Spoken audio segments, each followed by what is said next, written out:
now is you will want a little bit of a wall space too.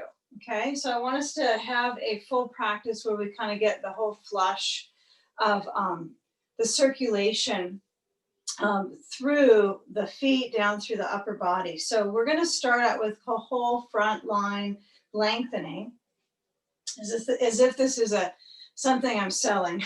Okay, so what you're going to do is go ahead and sit on your bolster, then put the block in front of your bolster. So my block is, I'm starting on the flat height because it's easy to slide onto a flat block. And then as I slide to sit on that block, remember that photo of the a drawing of the sacrum and the vertebral column. That bone really is that actual shaping, but it's contoured a little bit. So when I lower down and have the curve of the sacrum, you also have the SI joints. So you might want your block to be flat to start. You could always add height. And as you lower down and feel where the leverage is with your waist, the band of the diaphragm, right at the base of the heart space, the diaphragmatic band. And then as you enter that phase of using your sand, this is where you need the decision to have been made at the height of your block. So let's say you're here and you feel like you're moving more backwards than centered. I would kind of scoot yourself so you really do feel like you're on that block. And then the bolster will hold your ribs and help them spread horizontally. So we'll place the sand. We'll place it so it's across the hips. And then as you start to kind of wiggle, squiggle your feet down to lengthen that whole front zone. The beginnings of lengthening might be subtle, but add a belt. And perhaps you have the belt so you hold on to it and it's rather a rather narrow grip, right? So I have my hands holding my belt about shoulder width. It's not super expansive, but feel your legs going in together like you're kind of winding them as close as they can be and feeling that belt overhead, experiencing as your eyes center in, especially if there's more to do with this pose than this, which is likely. It's not over yet, right? Not even what you've decided as being settled in. Let your eyes center so that you can move into the phase of simply conscious awareness of your practice. It's just as important as the end of a practice, kind of sealing and exhaling. You know, anything that's circulating in the brain, which could be a dominant factor, you're coming into simply breathing and feel the value of the in and the out breath. And also the hands slide out a little wider on your belt. So feel enough open space and feel where the elbows are heavy and the chest is wide. And this is where you might separate the feet so that there's ease in your lower back. It's completely fine to kind of absorb or be a little self-absorbed into the influence of the shape of the pose and how that circulation affects the mind, right? So suppose your back feels a little tender with the arch and you separate the feet, might get a little easier. Maybe you need to bend your knees so that the mind can be right here and now with the breath and with this possibility of letting go of tension. Okay, now we keep the sincere support of our arms, but we're going to change them quite a bit. So we'll take a hold of the belt and bring the belt so it goes up over the chest. So lift it up over the chest. Inhale, straight towards the ceiling. And exhale when it goes back, which is maybe a different breath phase than you expect. So you inhale when it goes up towards the ceiling. Okay, straight towards the ceiling. Perfect. Exhale, moving back. Knees can be bent or straight. But when you're adjusting these alternating movements, keep going. I want you to explore moving the hands in a little closer on the belt and creating that funnel of energy through the ribs. So everything starts to move into a narrow lane of travel through the core of the body.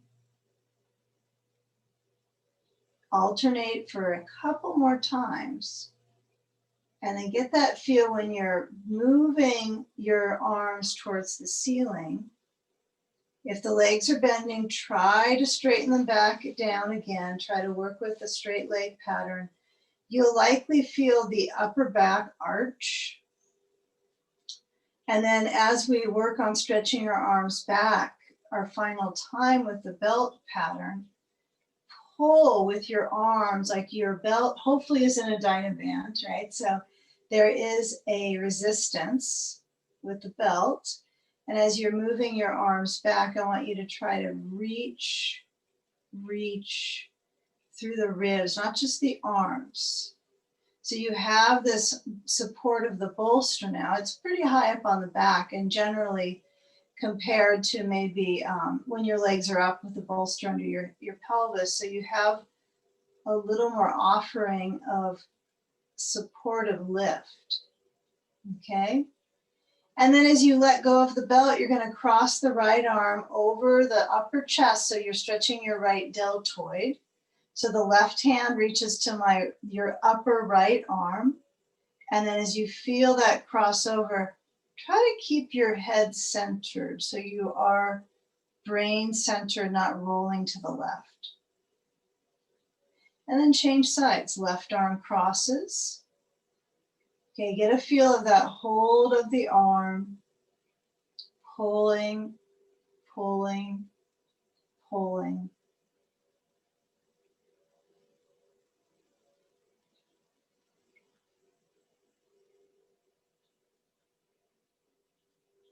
Relax your breath. Now with these arm gestures, we're going to come back through center, interlace the fingers at the roots, and then stretch the arms straight up and back overhead, arching through the spine. One final moment through the front lane of travel. And then as your hands relax their clasp, okay, we're going to reach down to take the sand aside. And I propose the idea of when you bend your knees here, get a feel of the frontal hip bones. If when you push down into your feet, if you lift your hips up just a tiny bit off of that block, so you know that you've cleared the block just a little bit, almost the littlest bit, the better. And then feel when that is that lift up, how the muscles in the lower hip bones, right? You can feel them contract, co-contract. So you're fueling the energy in that pelvic floor. And then when the arms go straight open to the sides on the floor, I want you to try to keep the hips up and see if you can lift them a little bit more. Now there's only so far they're going to go because of the global shear force, right, from the knee to the hip. And so as we have that lift, I want you to keep that and just imagine you have that ball, right, center of the knees. It's hard to get it there right now, I think, for this one. We'll do it later, but I want you to kind of visualize that the energy of the legs is to move the thighs inwards without having to step the feet in, though. Use the energy of the legs to draw inwards. And then reach down for the block and sneak it out. And then as your hips are still suspended up, roll left, and then start to go into side sage. So each shape will kind of flow right together, hopefully, if we get it right, if I educate it the right way. So we've got our block maybe overhead option. I've got my bolster really pretty low right now, snug. It's same spacing from where I was on my back. So I'm trying to keep it spatially Now moving into this lateral zone of my ribs. Get a ball or a block on the inside of that right leg. And when you're spacing the hip, feel where that left leg gets up towards the bolster. Okay, feel that kind of hook, and the hip flexor has to actually contract to get there. So when you move your sand now on your side, try the sandbag orientation at the hip versus like the curve at the waist, unless you have multiple sandbags. And then as you're lengthening the right arm over, you have that motion of reaching through the armpit, extending through the layer of the side flesh, and it doesn't stop at the waist, right? It goes down into the hip, through the thigh. So feel where the left arm is resting and the right hand finds a resting place. And yes, the breath is essential ingredient to focus into. So feel where that layer of circulation is in your right hip. And if it doesn't feel like a big hip stretch, that's okay. Right? It's creating some spaciousness in the side and that layer of the waist, moving only with the breath, right? So if I have my sand on my hip, I can emphasize the core chamber and the intercostals expanding. And maybe contracting isn't, even if it might be something I read that I'm supposedly doing, I don't feel like a real smushing sensation. Yeah, contracting seems to be something that kind of pulls in. So I feel the spaciousness possibilities here, but also the tendency to focus on the side could take you away from helping your neck out. So let the weight of your head really, truly relax into your blankets. Even if you burrow down a little bit with your head, even if you turn it and you feel the side of the neck, and the right arm could be overhead, it could be open back, it depends on what's around you in the space, huh? And it could be down by your side. So you choose. Get that feel of the shoulder moving back. Move through the ribs. Feel if on your side your inhale is shorter than your exhale. And I'll give us all this choice. So you can either stay with side sage for about another 45 seconds or so. Doesn't give a lot of time. Or you could come into sleeping sage in addition. Okay, so if you want to kind of add this layer of twisting, this sandbag could stay or go. Okay, I imagine it might go when you twist, but when you turn here, take the blankets, pivot them. Okay. Yeah, you might keep the ball, you might take it away. This could take more than 45 seconds, huh? And then we turn and we have that bolster and it really is at my belly, right? So it's a little bit of an interruption in the service in the core, abdominal service, okay? But you might find this is a nice rotation and an activation of the digestive tract. Okay, so you're at home, so if you need to take breaks, that's okay.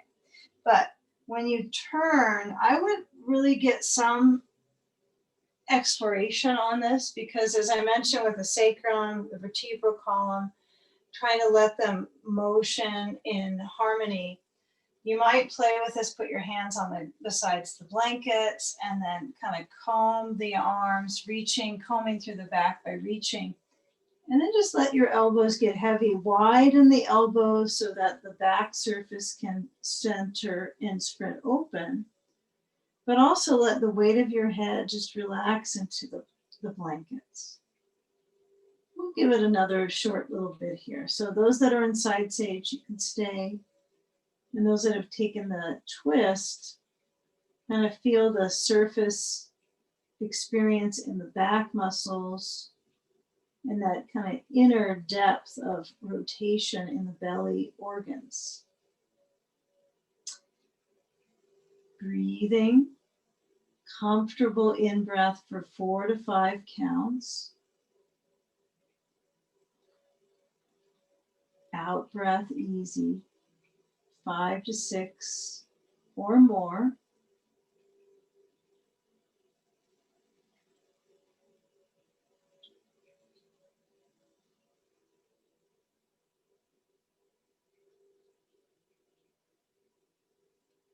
Now, when you slide the hands back, however you are shaped in your pose of choice there, what we'll do is take the blanket so they're both horizontal across the back. You're going to turn your bolster up on top, pivot that up, and then when you sit in front of your bolster now, you'll place the feet together and the knees out, and then add your belt around the back and to the feet.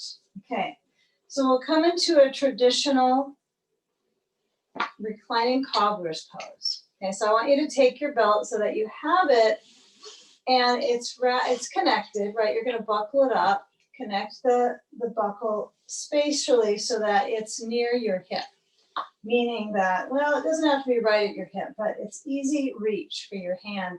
That's only if you need to tighten the belt or just unbuckle it and get free if you have an emergency. Okay, so I want to make enough space so that when I hook the belt over the tops of the feet, we've all experienced this in the group here, so I'm aware of that. But when you do lower, keep in mind that sacrum, right? That it's kind of that hooked bone shape at the base. I want to get my belt really low, so low that when I place my blocks under my thighs, right, I feel like the legs are they're lifted, right? They're energized. So then I have kind of this base in here. I know you get kind of antsy to get in the pose too. So we'll take the stand this time on the ribs. So as you lower back, you might get centered and feel the ribs center up.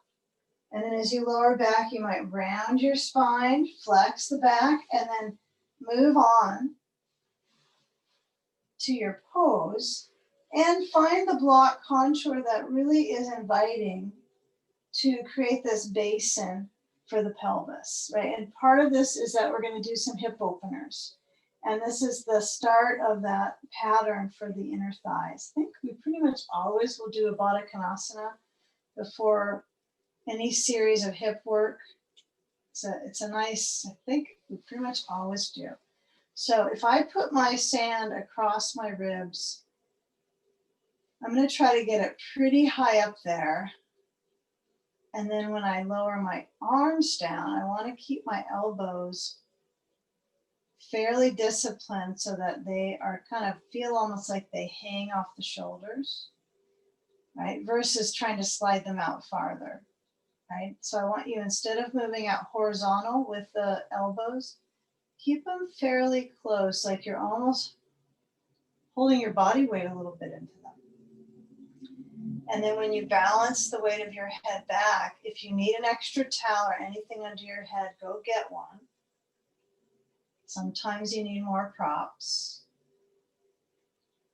And then with the line of energy from your feet connected through the groin, actually more towards pelvic floor, heart, throat, brain. Let your arms rest by the sides, close in. And then sense that if the sand is high enough, you are feeling the breathing muscles get a little bit of a workout.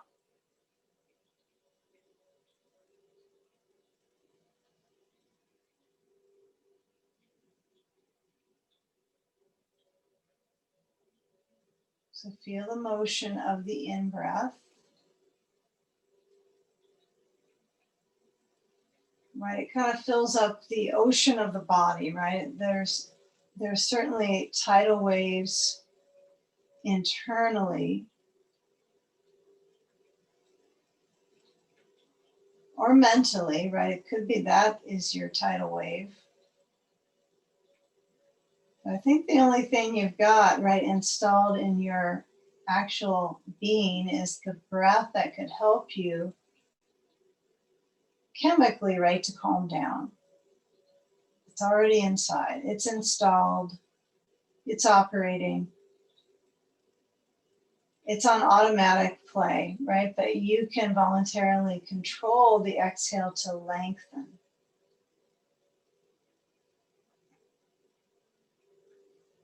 So with the breath through the nose, relax out of the mouth.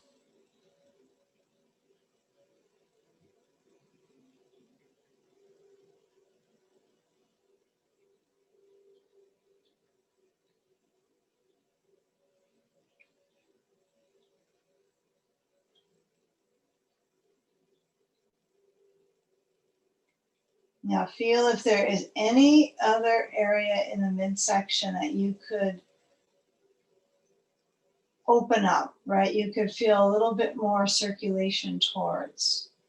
Maybe your sand kind of slid down even a tiny bit. You could shift, you could turn your sandbag heart to belly.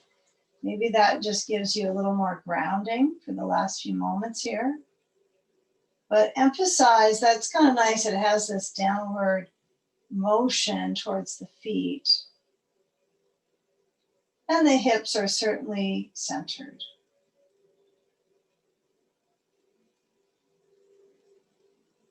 Now from symmetrical hips, we're going to go from this pattern into each hip. So what I want you to do is unbuckle the belt. Okay, release that. And you might end up with your sand. You might take it off. Sometimes it's nice when you're in your own home. You could try it, see if it works to keep it on. And then it doesn't look, you're not comparing yourself at all. Right? It's the beauty of this. Okay. So when we come back into the knees pointing up, we're going to take our ball. Everyone's got one here. If you don't have a ball, you can use a block. Anyone watching this on record. We're going to lift up. So I want you to get a feeling here right now is to lift up through the right foot to that left knee. Try to decide if we should go backwards on this, but let's do the traditional. So right foot to left knee, right ankle is towards the knee, and the ball is to the upper outer left thigh. And I'm going to tilt my body weight. So I love the sandbag for this one.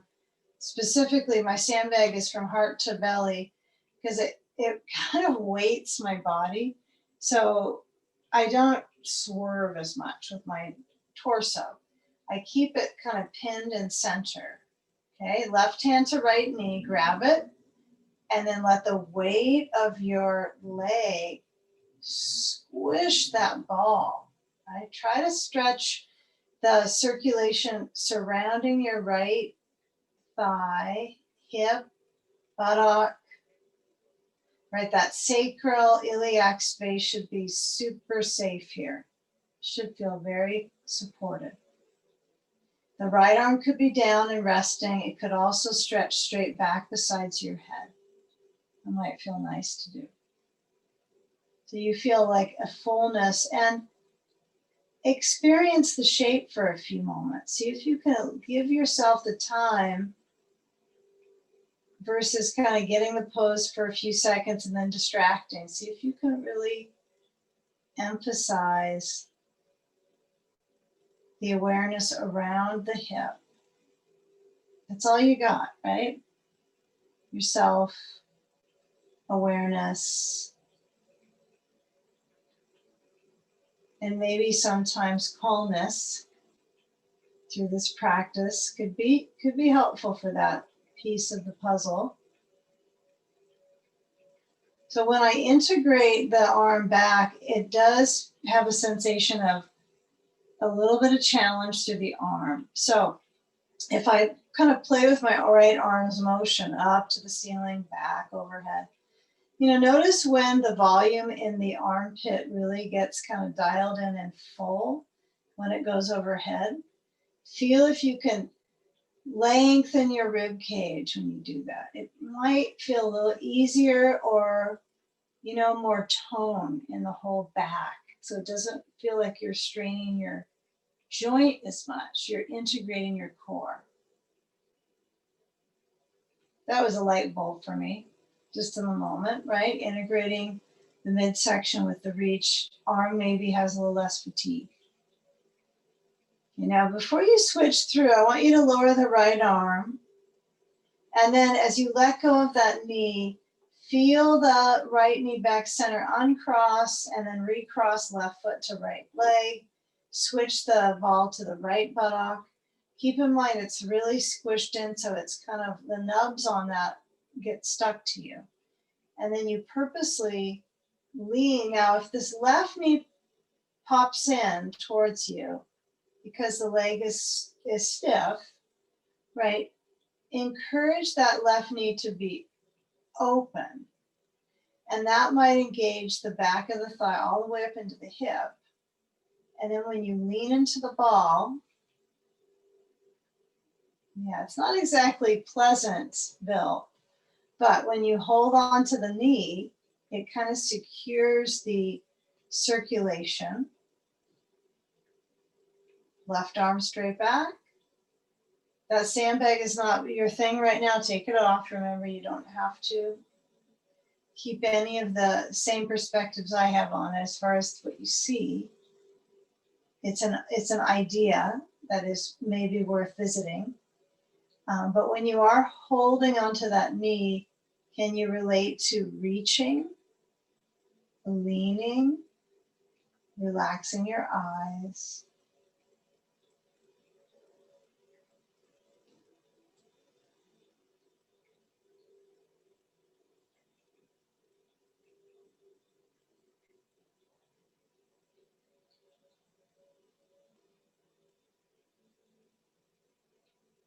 I think we have the idea from the last side, but if you get a little sleepy in the awareness of it, the ribs reach with the arm.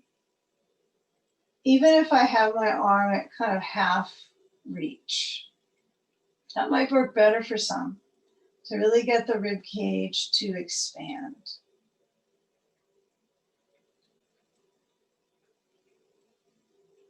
Yeah, nice comparison when you do go through the full cycle of sequences, how the ribs hold up. Now left arm down, relax your grip, and then as you completely relax it, that knee comes back center, and what do you know? This is the leg that goes into the side sage, the left leg. So we'll take the ball, keep it real close, and then trying to uncross, and then when you move your feet to push down, try to lift up your rear a little bit, and then move it over to the left, underneath you, because that's where it is right now. Roll to the right, watch out for sandfall. And then as you come, not landfall, but sandfall. When you come into side sage on the right hip, probably you're gonna move your prop a little bit. You're gonna move your bolster, right? So when you lean into it, ball, sand, right, to that left hip, get a feel here of your kind of your balance for your hip joint. So I want to encourage you to have that sand to kind of feed the shape of anchoring your hip. You know, and if your knee is not happy with the hinge and your positioning of pressure, loosen up the leg strand. Try to let it stretch down a little bit so it's not such a harsh bend. And then as you flow, arm stretches over, maybe you have support overhead in the shape of a foam block, okay? So get a feel here for that block overhead. Feel the range through that left arm.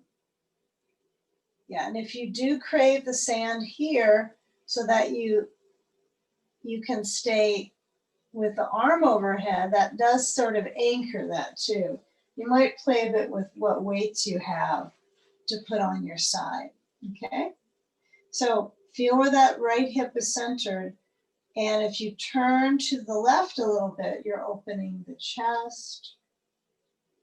If you're specifically in your side, your left hand can rest a little bit more. It can always be completely relaxed, okay? And you might turn your head down to the right and really feel the side of the head rest into the blanket.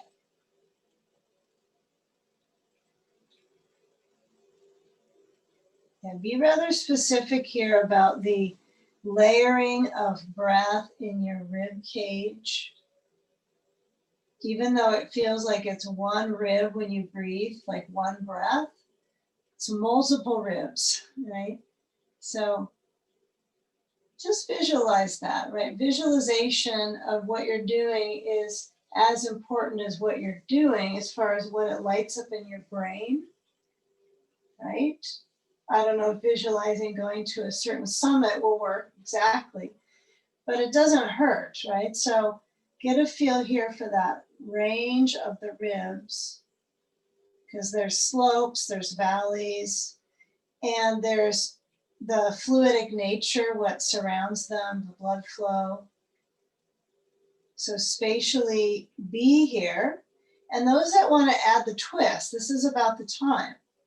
So those that want to add the twist are going to come around. Maybe you'll take your sand away. Maybe you'll take the ball away. You decide, but turn to your blanket and your bolster and then lower down. So I have my head centered down, turning my head to the left. And the ball might stay around my leg. It might move. I might stretch my thigh farther back. Turn your head left. Relax your arms. Get far enough over that bolster, right, that you actually can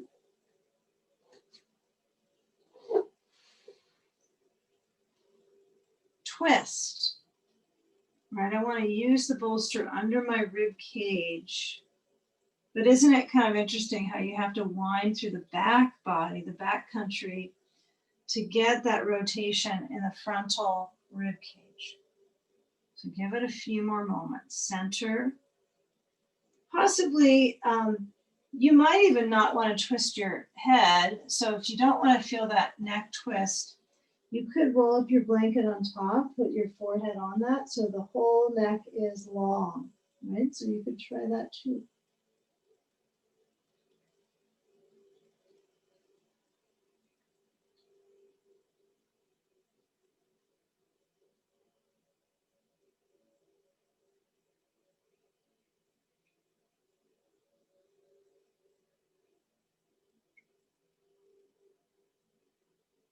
So feeling the breath in the back body for a few more moments. If you decide to stay with side sage, carry on with the rib expansion.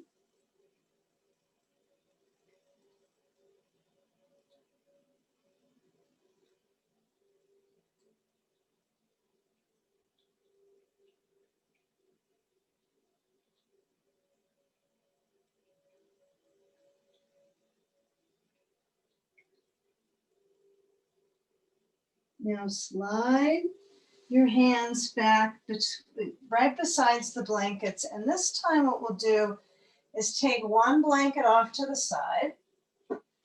Turn your blanket flat right next to the back of your bolster. We're going to actually come into pigeon pose. This might be a little bit interesting, but we're all very technically savvy to this, I think. So we have that left hip as the top. So we're going to give that left hip a little bit of a break, and we're going to let, not a real break, but we're going to let the right leg come forward. So I'm sitting up on my bolster, okay? And then I stretch the left leg straight back. So the hands could be on blocks. I'm going to need to reorient myself for a quick second here. So I need my blocks. Okay. So I'm going to stretch my left leg back, and when I have my left leg back, it's on the blanket, and the balance here is for my spinal column and the root of the spinal column into the sacrum. So hopefully it's started to warm up in that space. So when you lean down, I want you to try to let your arms kind of surface in a balanced range. And then as you move that right hip, feel the right inner thigh open. Give it a try here. Just give it a try to let that left knee bend and lift up the foot. Yeah, your right hip might be already spoken for on this one, but get a feel here for that connectivity through the strength in your spine. I feel pretty good in the spinal column to integrate that power.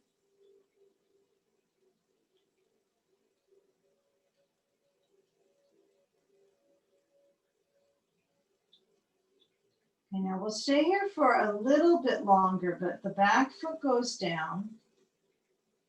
Sometimes kind of plugging into it and not changing the range of the arms can be powerful. Just center on the pose.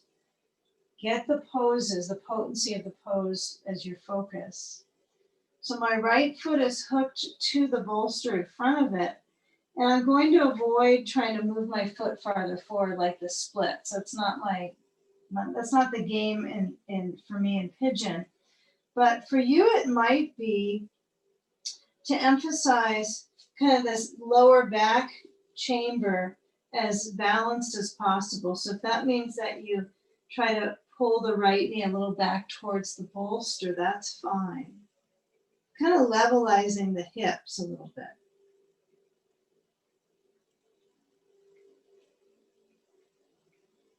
Now let's work with that. So we're going to take the blocks aside, have them nearby, hands under shoulders, toes under left foot. Now as I wake up the arm balance in me, wake up your inner arm balance. Yeah, so this is a bit of an arm balance. It's kind of arm balance 101, isn't it, when you're on hands and knees? So as I push into the floor, I'm going to bring my weight a little forward and lift up that right leg. Stretch the right leg back to what seems like downward dog phase, but we're going to walk our dog. So you're going to alternate bending your knees. It feels kind of good, huh? Getting the back of the leg stretched out in this way. So feel when the knees bend, and if they kind of plop down near the bolster, that's okay. If they come down on the blanket, like all fours, that's fine. So here's your option right now. You're going to press back to your down dog, feet wide, step them out, hips reaching up and back, heels towards the ground, assuming they would go down that direction. And if you are passing on dog pose, you could come down to your hands and knees and reach your hips back and let your head touch your bolster and feel your back stretch here. So everybody gets a choice. Okay. So when the heels are reaching down and the arms are pushing the floor away, can you keep the top thighs moving back? It's like I'm trying to move my hips back. It's quite a challenge, right, to try to keep that interaction with the legs. You know, when you're arm balancing here, let's move forward to an upright push-up position just for fun, because it's so fun. Okay, so I have my weight starting to roll into my hands. Now, if this is a challenge for my wrists, what I'm going to encourage you to do is just to lower your knees down to your blanket, and then to stay with this back, lengthening versus the back, arching like so, like the thrusting the hip down, or too much rounding in the back. Find a pretty balanced place where you're just holding your body weight at that point, okay? And feel the lower belly activating. Now, as I lift up the knees a little itsy bit, I'm going to slide the left knee to pigeon. Barely made it over the bolster, but I did get that. Okay, so left leg crosses over to the other side of the bolster, bending the knee, and then redirect your hand awareness. Let your hands take a little break. So my elbows come down to the blocks or the floor, and when I lean into it, it's another hip, another day, another hip stretch. Okay, back knee bends. Take the time. If as you bend the knee, you notice the sitting bones feeling differences, right? So if I notice my left hip, I assume feels a little different than my right hip right now. I'm trying to pretend they can be balanced, right? And the mind is going to play tricks on you with this because you have nerve sensation. So still keep it balanced. You could look back under to the to your belly zone and kind of notice are your hips fairly level? Yeah, are they fairly level as far as you can tell? And that's important to kind of gravitate towards direction. And the back foot, always interesting on this. If you don't spend any attention on it, it will likely really wander into not the best territory for the joint. It just kind of does that. So we have to politely encourage the heel to go towards the buttock and just try to get it to go there. Yeah, feel where it pins into the hip. Kind of soak up that circulation for the joint and the buttock and muscles around the glutes. This will be important for when we are in our back next. We're going to have kind of a cycle of sensation. We're going to move to a little back series, and then we're actually going to come back up and do some leg work, not standing, halfway standing, half lunge patterns. So a good cycle. So when you lower the back foot, can you rebalance? Maybe a little more weight into your right thigh. Just kind of feel where your symmetry could be in your legs.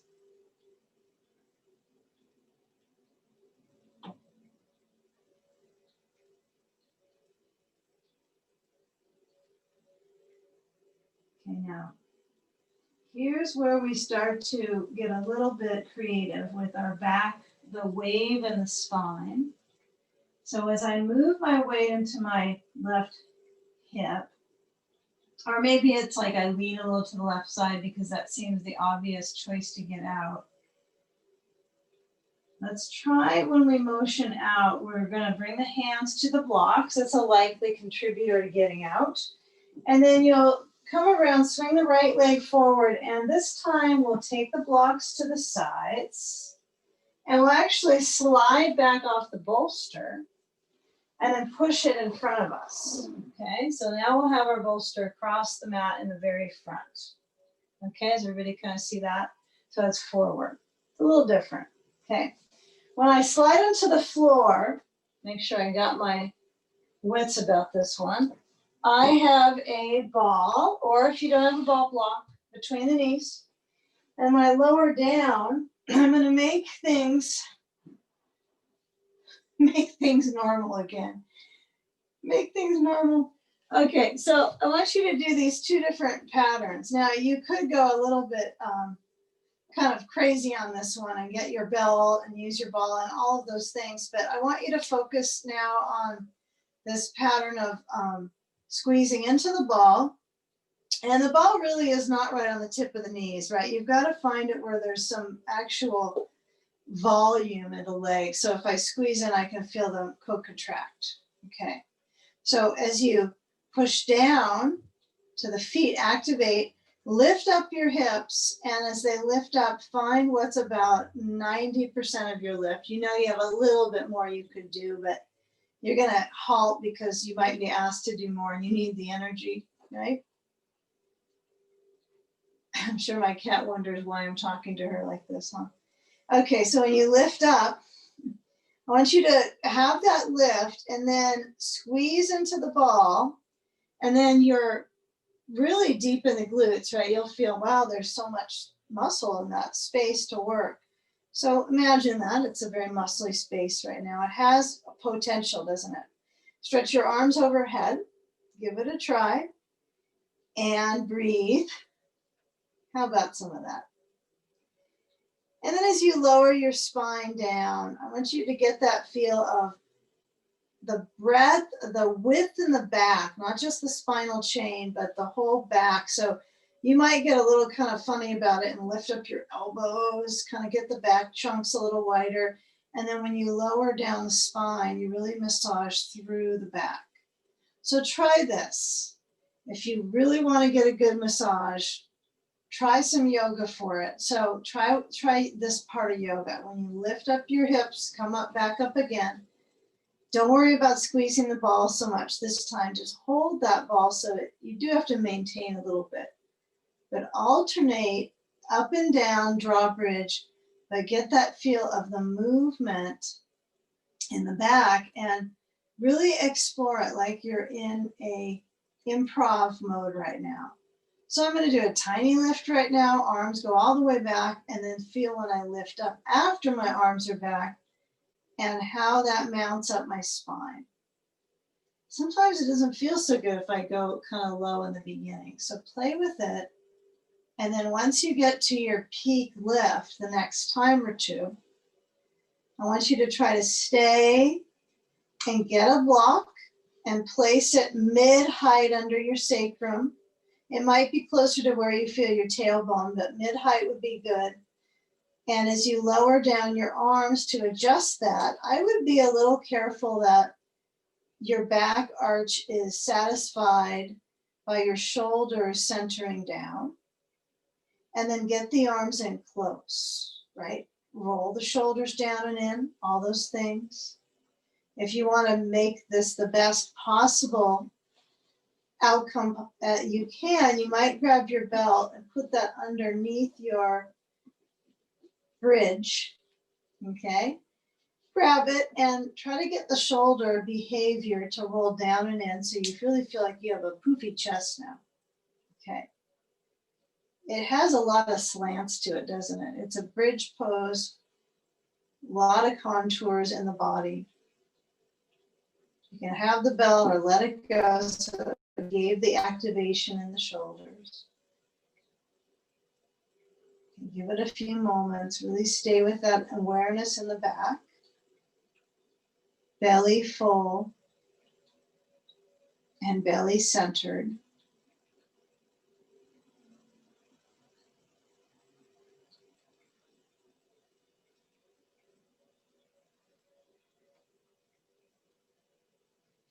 Okay, now as you push down into your shoulders, right? That's the difference right now. Okay, you got to use your shoulders as like a stand. This is, bridge pose is a prep for shoulder stand, right? So my shoulders are kind of on a stand right now.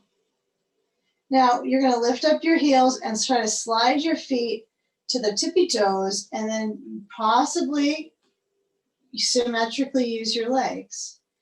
Lift up the feet, right? It is what it is, right? It's challenging balance there. So I try to use my upper back to really hold myself up here. A little challenge. So feel your shoulders back. Now you might bend your elbows. So you've got these kind of robot arms.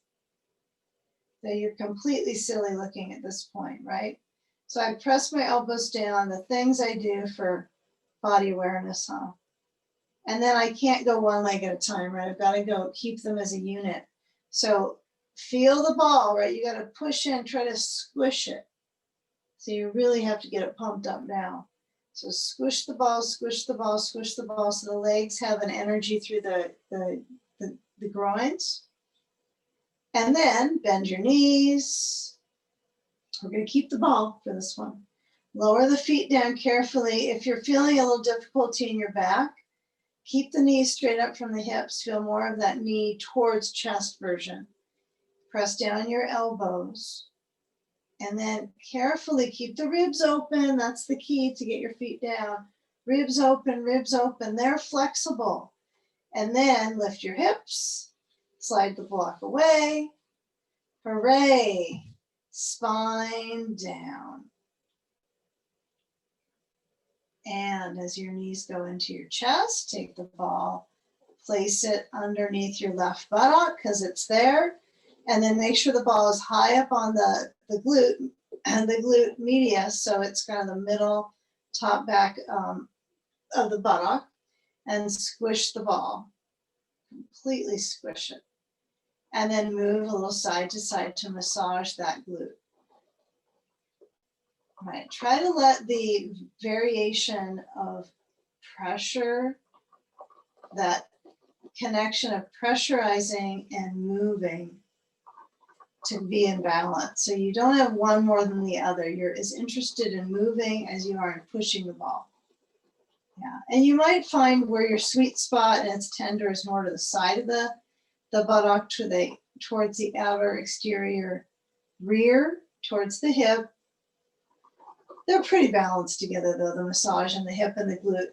So then I move the ball to the right and I go back to the same dance. So train yourself to maybe position yourself in a pose if you're doing a home practice, and then use the ball when you can to massage as a follow-up. So, you know, that fresh blood supply goes into those spaces when you exit the pose, right? It fills up, and then there's a change in the tissues. So massaging them is really good at that point. You can do that in most poses. You can think if you can add the ball to. You can kind of be creative. All right. So I tend to go more towards the outer hip. Now, when I take the ball aside, I'm going to lower down, windshield wiper the knees. Keep the feet pretty close on this windshield wiper. The back has been challenged. Okay, we're going to get ready for a full hip crossover. This class is one after the next. Okay. Okay, top 10 poses. Okay, now kick the bolster to the right. Watch out for props. And then as I cross the left leg to the bolster, what I do want is these little options, right? These are optional supports, sand, belt, those things. But when I lower the right leg and I think, okay, I'm going into this left side that I just had the ball and I was just gripping it with my bridge pose. So what's your best method for you? Might be ball to sacrum, sand on the outer leg. Okay, that's one. What you could also offer is your belt. Before you get that sandbag, you can put the belt under your left foot, hold on with the right hand, cross the leg to the right side, and just kind of warm up the exterior, right? Further than the skin level, right? To connect to tissue. It's all skin, but you know, the focus point is right above the muscle.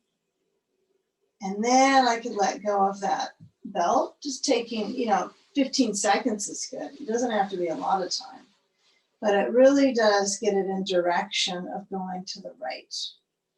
Then I add my sand.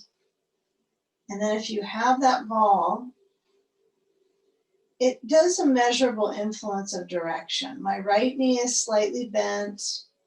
Some of us do better rolling a little more. I have noticed in watching different body directions on this one, the interpretations, some will really roll so they're off of their back, and that's pretty incorrect. So you want to have the chest open and the left arm wide. Incorrect in what balancing could be for our lower back, because that's going to affect your back.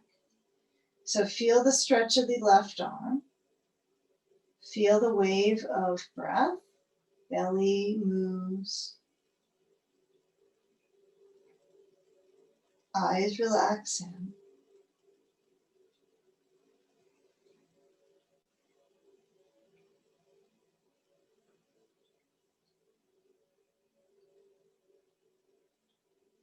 And try to dedicate awareness here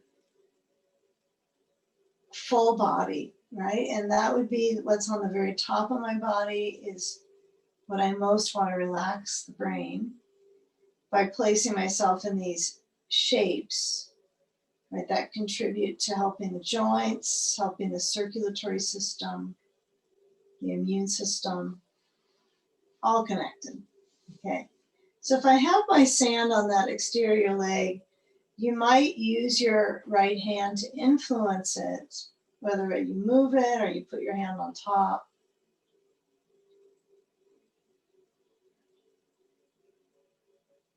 Yeah, and I hope you feel this in the connecting layer of the side of the waist, my SI joint, hip, leg layers.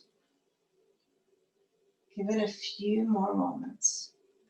Of course, if you get squirmy and need to move out, go for it.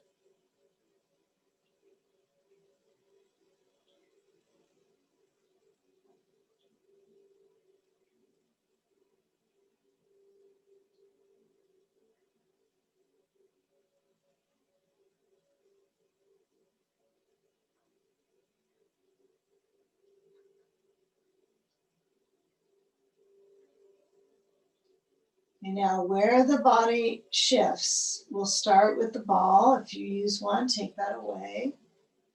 Yeah, notice if it was like a 0.25% help. It could be a very minute amount of support, but it's there. So when you lose it, it feels a little different on a kind of a microscopic level. And then as you learn about that subtle energy, right, you're going to move your sand. That's not so subtle. And then when you come onto your back, take a belt, place it under your feet, up with the feet, 90 degree, okay? Back down to 60, and then back forward to 30. So we're gonna go these 3 layers. You're gonna hold your belt with both hands. Now when I go down with my feet, it does transfer up into my shoulders. So I'm gonna bend my elbows and pull them right down to the floor. So I want my belt long enough that I can touch the ground with my elbows. Okay, so it's a core challenge, really. So feel your feet kind of push into the belt. You're pulling your belt, but feel your feet push, get resistance. And then when I let my feet go a little forward, I can't really keep my elbows on the floor. That's not going to work. Or I can slide out my belt and give myself some slack, which is what I prefer you do. So try to keep your elbows down by giving yourself more belts to slide out. And I want you to find what would be your second option versus your feet straight up from your hips. So you're only going to have 2 options now. So it's the legs going forward with your back on the floor. So if your back is trying to arch and you can't do it and it's really shaky, you've gone too far forward with your feet. Just bring them up a little bit, okay? So give this another about 10 seconds. Forward out of your 90 degree. Feel that little bit of a challenge in the low belly. Low belly. Now the legs go straight up. Realign your hands so it's very firm. Now feel when you bring your legs straight up enough that your back is very much supported. Right? There's no arching problems.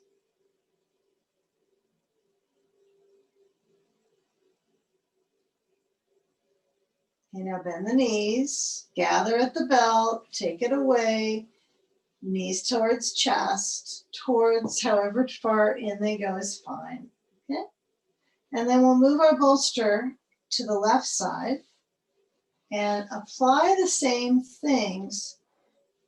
But when you are going to the second side, you might venture here to what works for you with the leg next to the bolster stretching down, leg on top crossing. And then when I get that ball, I add it to the sacrum, right? So I just place it at the base of my spine, all the way towards the buttocks, right? So it's kind of wedged between. And then as you put your sand on, remember, you had that choice with the belt. Do you want to repeat it on the second side? Likely you would try to have some balance, would be a intelligent thing to do, don't you think? So if you're going to try the belt, it doesn't need to be much time. It's just under that right foot to bring the right side of the spine down through the right buttock and the hamstring. It's just nice to feel that interconnectedness, even if it's a little challenging. Feel that right side of the spine. And then bend the knee and just take that sand. If you never did the belt, you're already there. You're getting set, centered and settled with the sand across the exterior right thigh. And when that sand is there, you might kind of jiggle it around until it feels a little more satisfactory for your thigh. But motion your right arm out. Get a feel of the turn of the head. Feel the openness of the chest.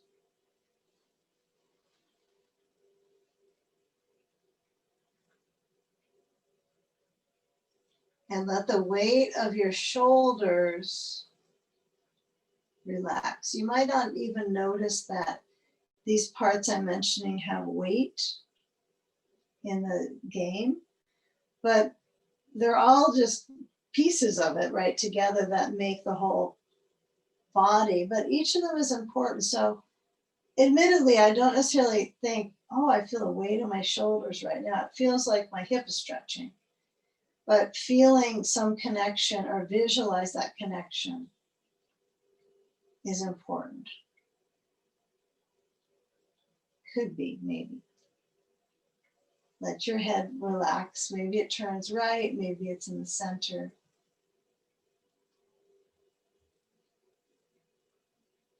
I do hope you notice the influence in your spine when you take the reclining twists. The influence meaning that it's creating length in the column and then hopefully some lengthening factoring in your hip, which is so needs that kind of engagement because it's kind of in a chunk in the middle of us, right? What a placement for something, huh? Well, it's going to be there. And we're not on all fours, but we are really soon. So the final path of this is going to be a little bit off fours and then to the wall. So it's actually going to be kind of interesting. Maybe some of these are interesting. After so many years in your body, you might as well make it kind of interesting. What you're left with. So we don't want to total the hip. Okay, so everything with a little good measure, right? A little bit of each.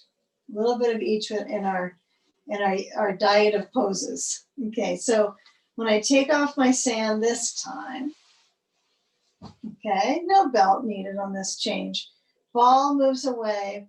If you kind of like that ball massage work, before we come up, I'm going to recommend that you maybe kind of take the ball to the outer left thigh, for instance, or right.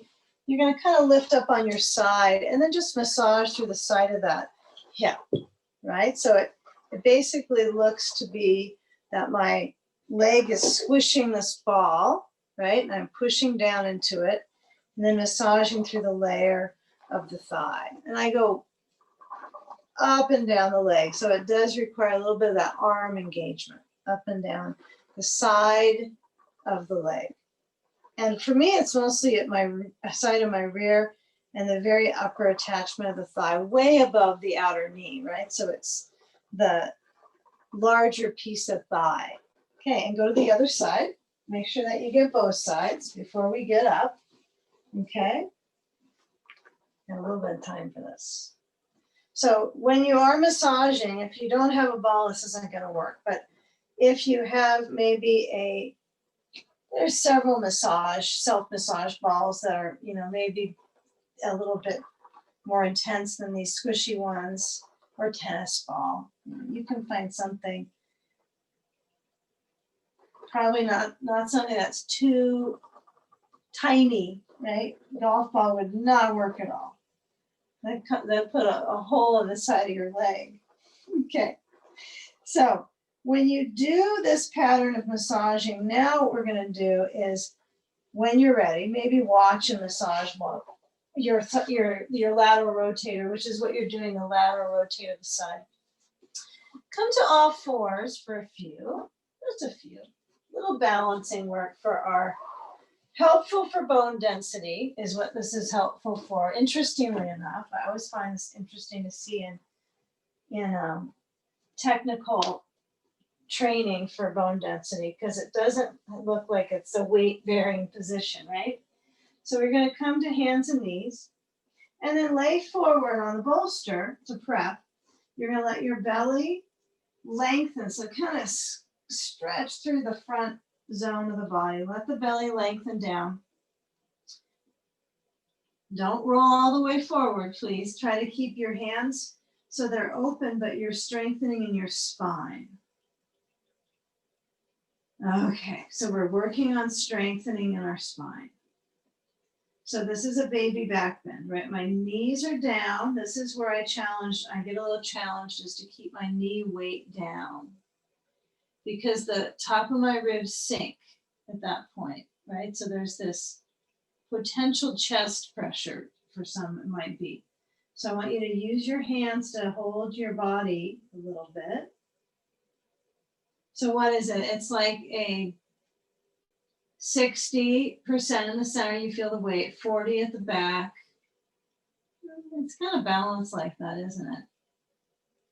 And then the top is not a lot, but it's important to have it. So when you do come up and toe under, come back to table, bring your knees together, stretch the left foot back on the floor, and then stretch the right arm forwards. Okay, now, left leg is up. Really important. If you kind of fall over, it's okay. It's part of the game. Okay. Now, right hand is down. Put it down. Turn the left hip open, put the foot on the floor back behind, and then stretch the left arm up. Stretch it over the side of the face. Really important to keep that zone and keep lengthening through that left side body so it's your whole side is invested all the way through this left leg. Okay?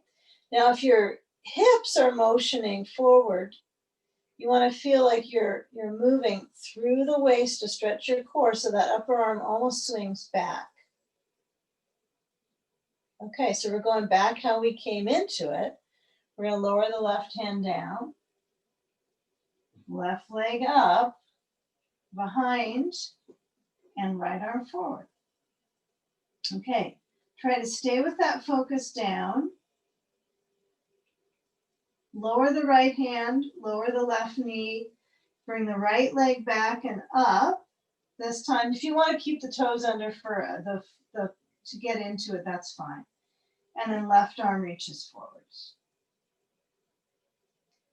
Try getting that right foot up again. Keep the balance in the back line of the body.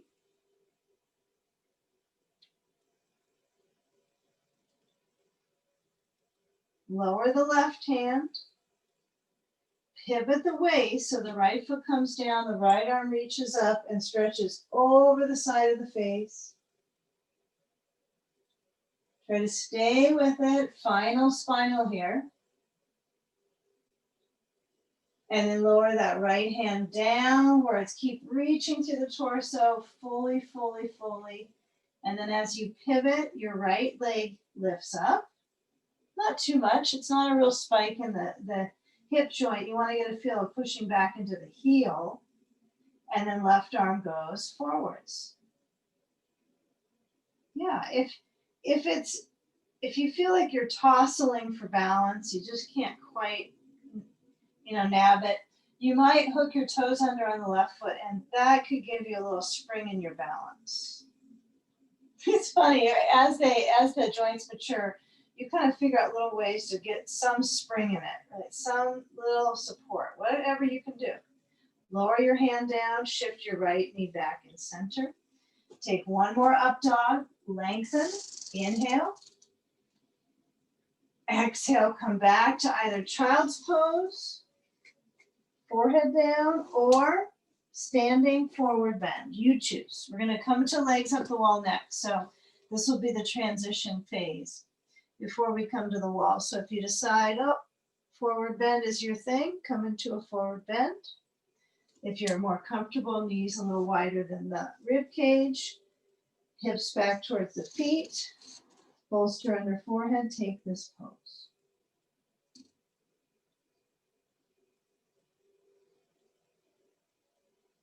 Okay, now where your spine is right now, we're going to take a few more breaths, either child or forward bend.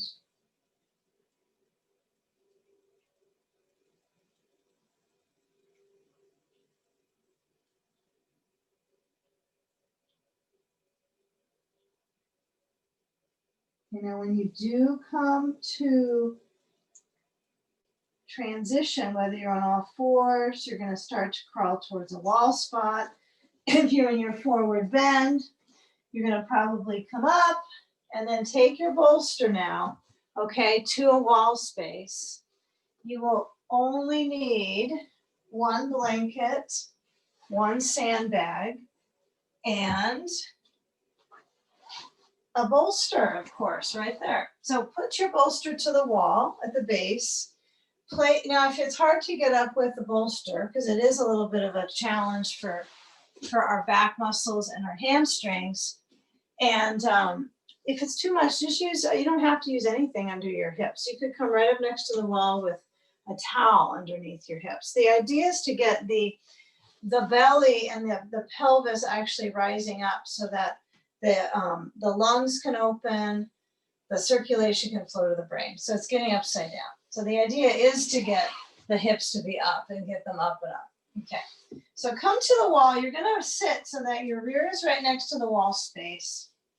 And when you do roll the legs to basically swing them up the wall, you want to find that the back muscles are in play here. So I want to find that my legs are as close as I can get them, and where the hips are balanced. And if there's some parts that don't feel like they're quite supported, bring the bolster a little farther back, not farther to the wall. Okay, so some versions of this are taught, actually, quite a few. Teachers teach this with the bolster away from the wall, with a block between the bolster and the wall, right? And so the actual hips drop down, and then there's a little more surface space of the ribs to open up and flare the lungs. So you can work with that and try to kind of feel what's okay for your back. I didn't used to like that. I always thought that must be incorrect. Somebody got that wrong, but I now am starting to appreciate it. But it didn't work like that for a long time for me. So I suppose that's part of growing up. Okay, so I take the sand, place it on my soles, and that gives a little more rush to the legs. Okay. Poses are a rush, right? They are quite a circulation enhancer. That's all they're about, right? Circulation and grounding. By now, maybe you got some of your thoughts kind of shifted away, a little maybe different right this moment. So take it away into this pose. Feel the feet flex. Feel what's natural. Feel where the arms could be either behind you, overhead. They could be in cactus shape, elbows bending, but quite lifted. So feel where there's the inner lift from the props. The blanket is a lift as much as the bolster for your head. So really do find where the neck is feeling, yep, that's a good support. Not too far down, not too far centered. And with that breath, if you have two sandbags, you can always put another one across your rib cage. Breathe so the belly expands. Feel the exhalation, the belly relaxes towards the spine.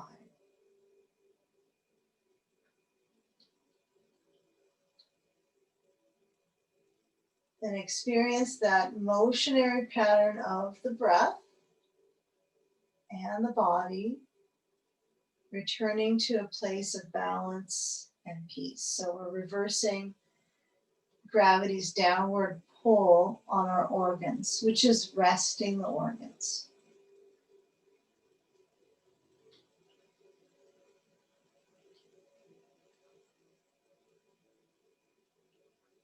So as you reverse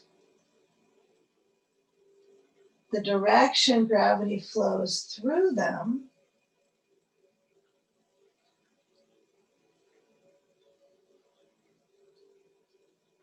notice if the core is capable of moving with your breath. A little more flexibility in the organs.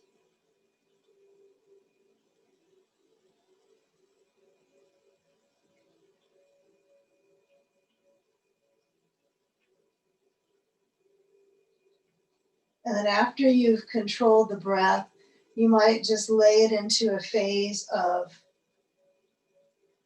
receive and relax your breath.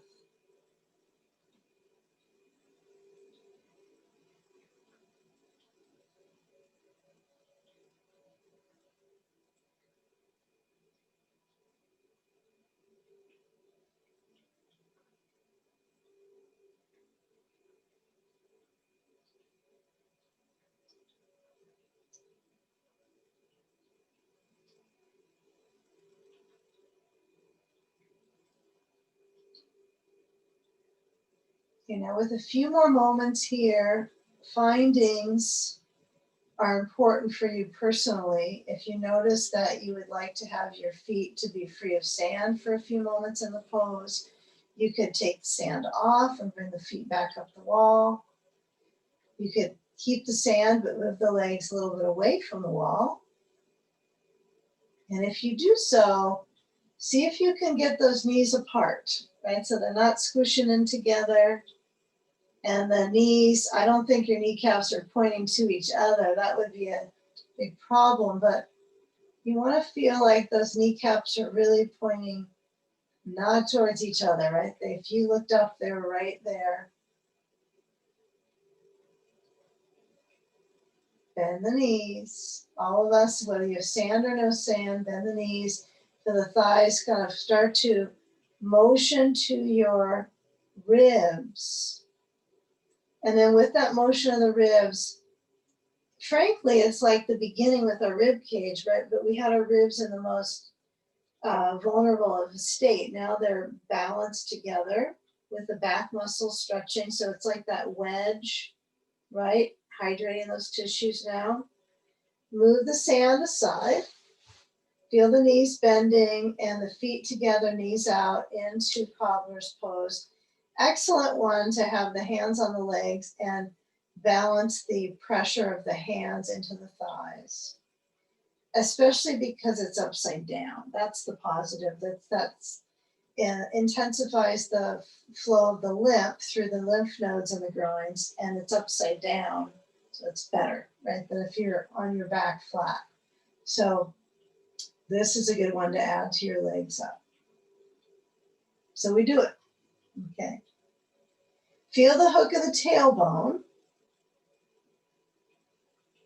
Kind of like that sacrum, right? It has kind of a little bit of the bone looks almost like it has a little hook shape towards the vertebral column. But that's pretty flat right now. So as I bring the knees back in, comes back to that pattern of lengthening, roll to your side, and let's join sitting for a few moments on either your bolster, maybe on a blanket, whatever feels comfortable. Okay, but not on your cat. Okay, so feel where the knees are motioning out and let your spine lift up out of the back of the pelvis. Okay, feel where there is an awareness of all of us in our space, kind of in each other's home right now. So as the hands move up to balance together in unity, lower the brain down to your heart center. gather there, filling the body, light, support. And as you exhale, bowing into the space directly behind the heart. In gratitude, namaste. Thank you.